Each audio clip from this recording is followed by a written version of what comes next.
Welcome to Chillin' and Grillin' with Jeff. Our brown box specials have been going great. We started off with the challenge between best friends. From there, we had a challenge between the barbecue pitmaster and the family cook. Our last episode was a husband versus wife. Who was the better barbecue cook? This week, we're going neighbor versus neighbor. Mike versus Marco. Let's head over to the boxes and see what the ingredients are.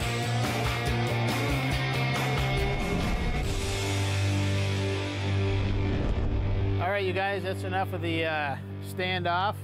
Let's get to the competition. So as you know, it's a brown box challenge. You don't know what's in the boxes. The rules are, when I say go, you'll open the box, pull out the ingredients.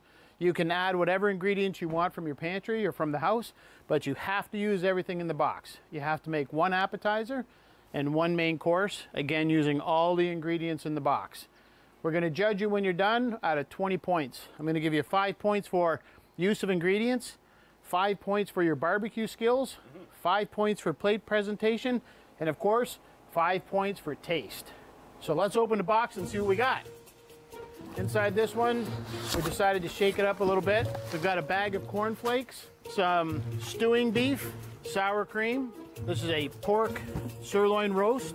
We've got 1 orange, 2 cobs of corn just because it's the season, and a couple of poblano peppers. Okay, you got a bunch of ingredients. I see we got our barbecues. We got to light the barbecues. Marco, what's your trick for lighting your barbecue? I've got a couple fire starters in there.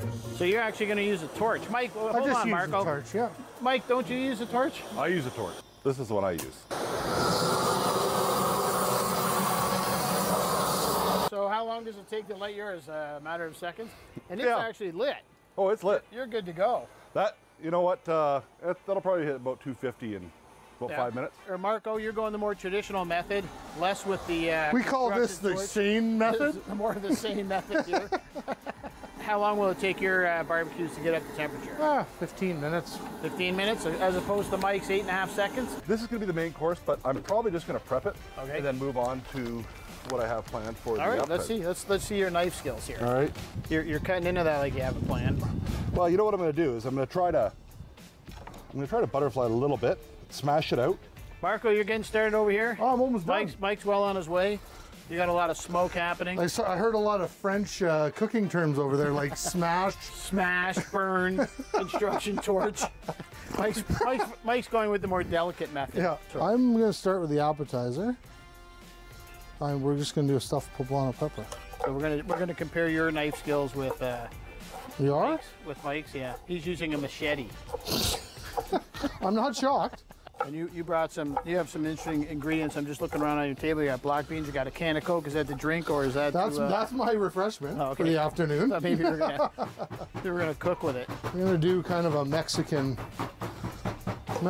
South American kind of theme today, I think. Is that the French press he's doing over there? Or? Mike, do you need a brick or a sledgehammer? No, I'm only asking for Marco. Michael. He doesn't think you know what you're doing over here. that's all right. I know that he doesn't know what he's doing over there. Mike, you got your batch of spices. So what I got here, some jalapeno cheddar. Okay. So, you know, pork traditionally is pretty bland in that. And It does tend to get dry. you know what? So I figured I'd just kind of spice it up a bit. And you mentioned you're going to use the construction torch for cooking this. Do you find that dries out the meat when you cook a construction torch, or you find it helps retain the moisture? By the time that I think using the construction torch is a good idea, it doesn't really matter. What's all the noise over here? That's a grinder. So starting with the stewing beef, but you're going to grind it up even smaller. This is going in your Mexican mix. This is going in the poblanos. stuffed poblano. All right. All right, Mike, we're grinding up some meat over here. We're pounding meat over here. Now you're rolling it up. Is there going to be bacon involved in this somehow? Oh, I'm gonna have to hold this beast together. Any particular kind of bacon there, Mike? Thick cut? What do you prefer? Well, the on sale bacon. And then how long do you think this is going to take at what? 350 you said? You're going to get the egg up to 350? Oh, I don't have a clue. This is a real scientific method you got. Well, you know what? Barbecuing isn't scientific. You're not going to do the bacon weave? No, it's weaving. It's kind of more like putting Band-Aids on a kid. You sear this first, or you're going to slow cook it first? So I'm gonna do indirect. It's gonna hit pretty fast. I don't think it's gonna take a long time to cook. Okay. And if it needs any help, I got some help. All right. So we got a construction torch over here. You're using a can of pop. This is the redneck mortar and pestle. Then when you're done, you can drink it. Serves two purposes. Yeah. Now, what do you do with the cornflakes? I'm gonna Just top the stuffed pepper with cheese, and the cornflakes will give it a bit of texture. All right, good. You brought some rice out. You mentioned you had some leftover rice, and going in the peppers as well. All right, you got a lot going on with the poblano peppers. Yep. Mike's got a lot going on with the pork.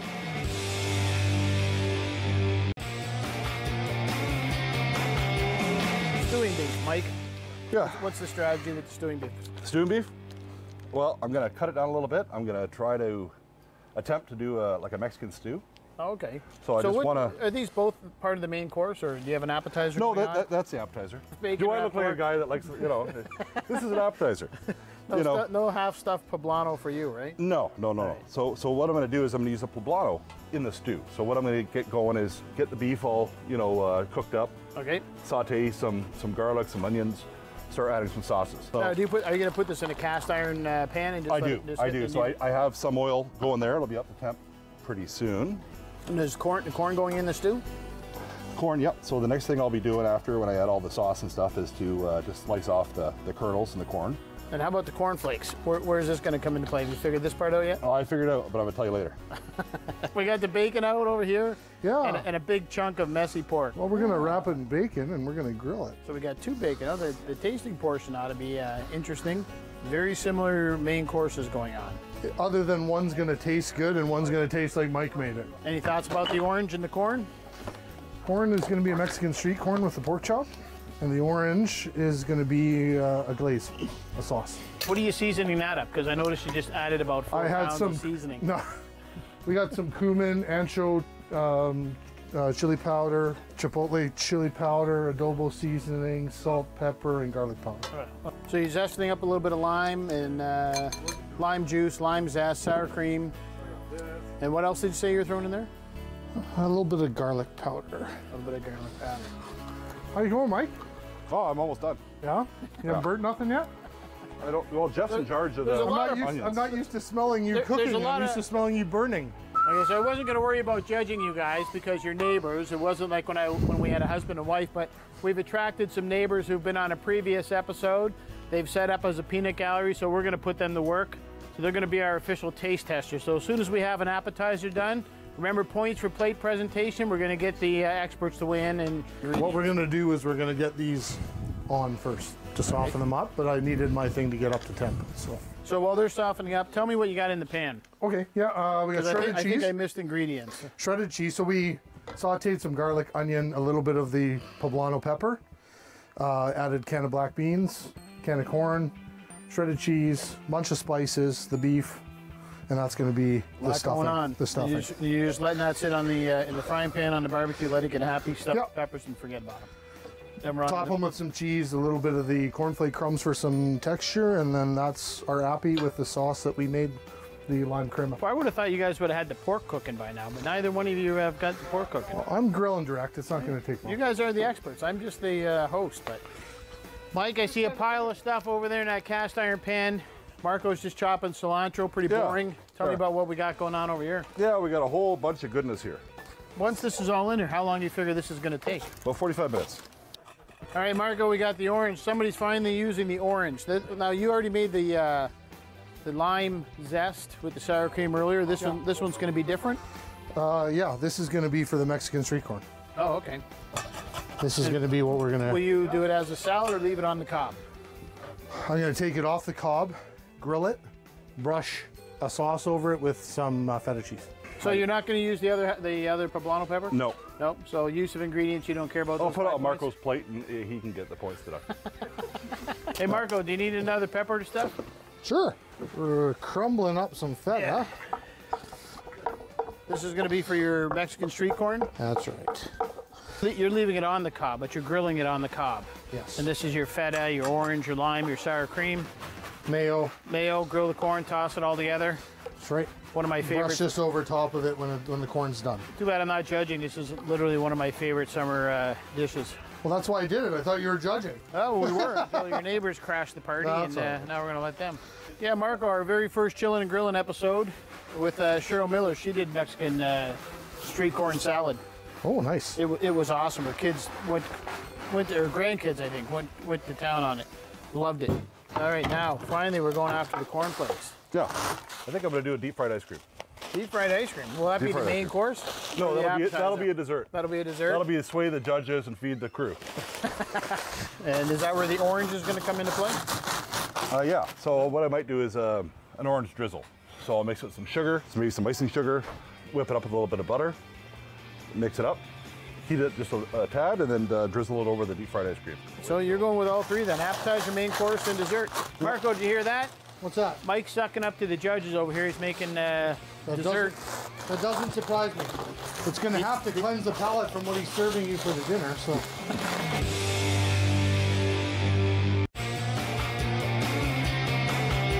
Finally, we're getting to the point where we're going to stuff these peppers.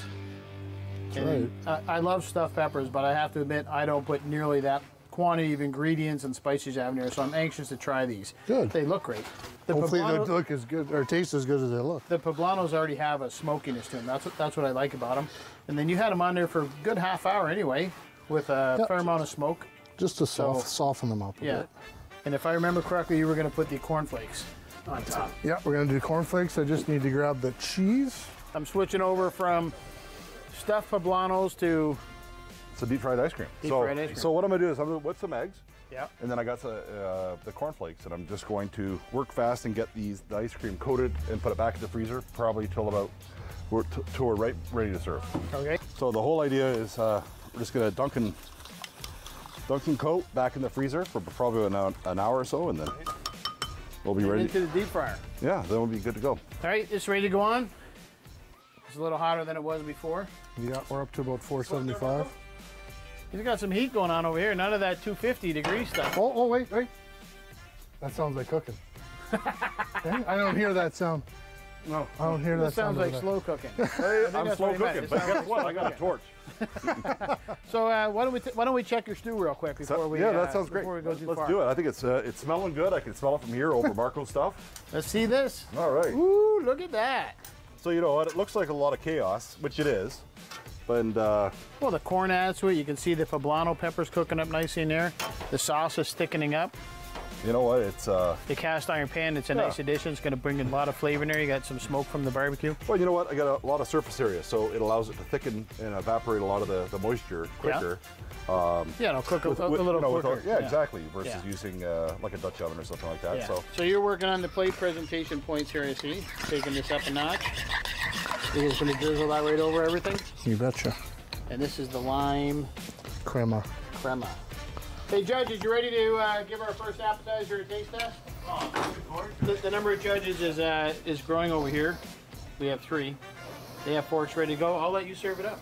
Okay, the neighbors are kind of gravitating around, and they smelled the delicious flavors going on over here. Yeah, we're more guest judges than neighbors. Oh, guest. Yeah, well, I was going to say we're bringing you in as guest judges. Go ahead, Marco. Tell them what you have for them. We've got stuffed poblano peppers, so we got ground beef, corn, black beans, tomatoes, green chilies, a bunch of spices, cheese mixed in there, topped with a cornflakes, crushed cornflakes, and more cheese. And then we've got a lime crema with some cilantro. There you go. Dig in, guys. Remember, you're going to have to judge them when this is done.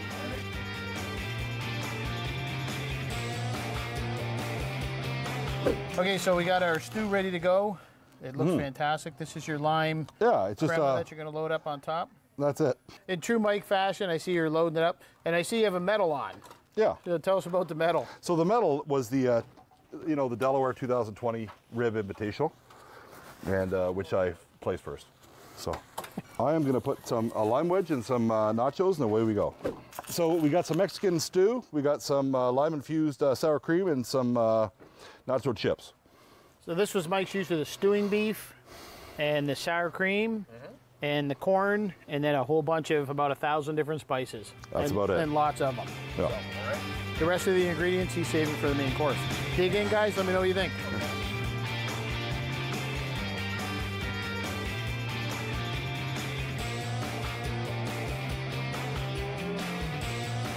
All right, we just served the judges up the second appetizer. They're discussing it right now.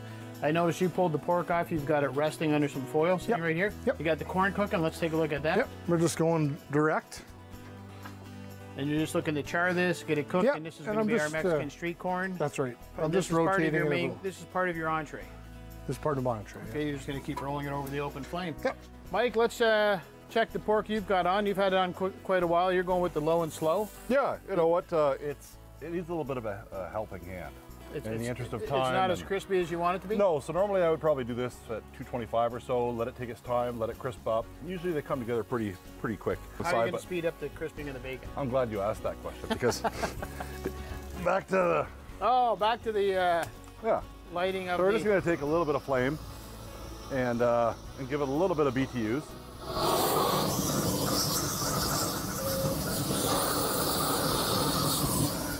And it's done. Definitely crisp up the bacon in a hurry. Exactly. Drove the temperature up a little more. Yeah. By the way, do not attempt this at home. This is not an authorized way to barbecue pork at home. So how close? What temperature are we going to finish it off at? About 140? We'll take it off at 140, let it sit for about 5-10 minutes, and it'll pull it to 145, which is the recommended safe temperature. And all right. Sounds good. Yeah, we're doing it. Okay, so you pulled them off, and I noticed you using the smaller torch. You didn't get into the construction torch. What do you have to? Just a little more color? We're doing a little bit more tame heat just to get every kernel kind of charred. You're really working on the plate presentation. Absolutely. Perfect. Yep.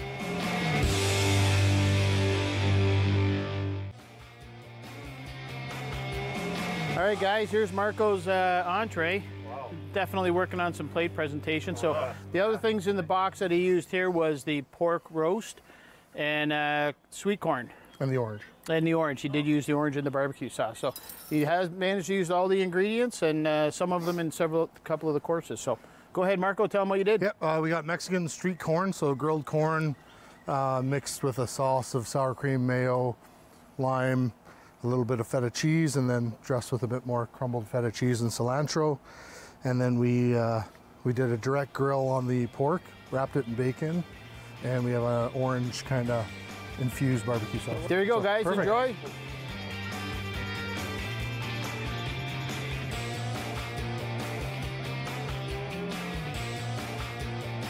All right, Mike, we got that pulled off. You're again 135, 140. The bacon's nice and crispy. Let's slice and see what we got. This one's got. This has the cheese. I forgot. This has the cheese, and it's got a little bit of rub. I kept it simple. I didn't want to, overcomplicate the thing, but you're gonna serve it up on a platter here. Yeah. So what I'll just give her a slice and see what we can do here.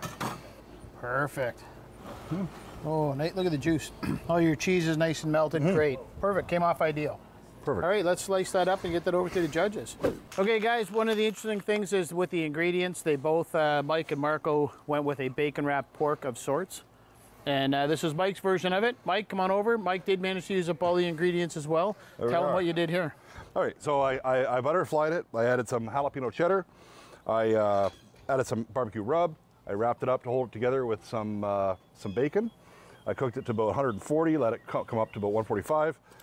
And you had your barbecue set at 15,000 degrees Fahrenheit for this? For a brief moment. For a brief moment? Yeah. All right, serve it up. All right, guys, have fun. All right. Okay, here, guys. I'll bring over some forks for you, and away we go.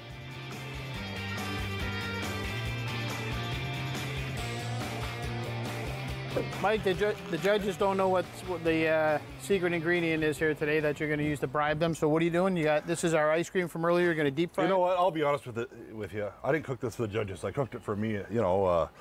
Anyways, you should take about 15, 20 seconds. Deep fried ice cream. Now the judges have no idea. They're still debating your pork over there. We timed this right. This could be the winner for you. Yeah. There you go. Deep fried ice cream. And then what we got here is this is our orange. This is an orange drizzle. So it's basically butter, icing sugar, orange juice, which I freshly squeezed, and a little bit of orange zest. All right, you're just gonna pour that right over? Well, you know what? I don't want to decrisp the ice cream, so I'm going to pour it around. The one ingredient he hasn't used so far is the orange, but he's used it here with the cornflakes. With the cornflakes, yep. Oh. So here you guys go. Who wants? We got some deep fried ice cream with a orange drizzle. Surround. All right, so this kind of worked out great. You guys were barbecuing away, some great aromas, lots of smoke going on in the neighborhood. You attracted some of the neighbors, some real barbecue guys, so they decided to sit down and we asked them to judge. We weren't planning on doing that, but why not take advantage of it? So these guys cooked up some great stuff. You're going to judge them today on those 4 categories. Use of the barbecue and their barbecue skills in general. Use of the ingredients, how'd they put them all together. Plate presentation and taste. 5 points each. Out of 20, which neighbor wins the barbecue competition today? What do you guys have to say? So Yusa Barbecue, I think they both did a great job. There was a lot of activity going on multiple grills. Mike was using his egg or his Kamado. He had the gas barbecue going, and he threw in a flamethrower or blowtorch at one point. And honestly, I haven't seen that. Sacrifice the gasket for a good cook. Marco used one grill, but seemed very, very in control of that grill the entire time. Was able to control his temperatures on all dishes. So I think they both did an incredible job. I think that we would probably tend to give that category to Mike, very, very close, 5-4, just because Mike was using 3 grills or 3 different. Let's be honest, it had to do with the torch. The torch. 100%. Let's be honest. 100%. Creativity. So what did plate presentation, Craig? Presentation overall, I thought was very well done for both you guys. Marco's poblano stuffed pepper was pretty impressive, and the roast for the meal was awesome. Like, And the corn. And the corn. The corn was good, yeah. Yeah, like you did a very great job. Just nice, you know, how you stand it up on end and dress it up, and it just. So out of 5 points, who would you? Mike's last dish looked pretty good too, but the first one was a little underwhelming, I'd say. But so I would say Marco 5-4. Use of ingredients? Well, that was a tough one there because I think in all of the now I have to give a little bit of a leeway to Mike here because he didn't have the home ice advantage. The home barbecue advantage. Home barbecue advantage here. So I noticed that he was running back and forth and doing all that stuff, and in that he neglected to use 2 of the ingredients in his main dish and app. This is true. So for that reason only. Now he did redeem himself by frying up some ice cream and he did use the flakes on it. ingredients. And he used the 2 ingredients there. However, because it was not part of the instruction, we'll have to go with Marco on that one. How many points? We'll give Marco 5 and give Mike. So that puts Marco up by 1 point at this. I think the guys both did a great job. Right. All of the The dishes. food was pretty amazing. I'm not gonna lie. They really did. Yeah. The Pablo or the peppers, you know, the stuffed peppers had some nice heat, and then the lime just kind of came in and finished some stuff there. And how about that stew that Mike put together? That was Yeah, good. the cast iron. Very tasty. Yeah. The cast iron was nice. That main dish that Mike did with the jalapeno cheddar and the crispy bacon, very, very good. Marco's corn was incredible. It was off the chart, and his meat dish, we liked everything. There you go. So I think that's a tie. That's a tie. Well, if that's a tie, that puts Marco in the lead by 1 point. Marco's our winner today of the 2 Neighbors Brown Box Challenge. Congratulations. There you go, guys. Well done. Well done. So before we wrap up, I just want to thank Marco and Mike. You guys did great. Marco, thanks for letting us use your backyard. Anytime. It was a lot of fun. The food tasted fantastic. And thanks to the neighbors for kind of wandering in and giving your 2 cents worth and providing some comments from the peanut gallery. That was great. Once again, the food was awesome. Marco wins by 1 point. Close, but he takes it home. The neighbor champion. There you go. Good job, guys.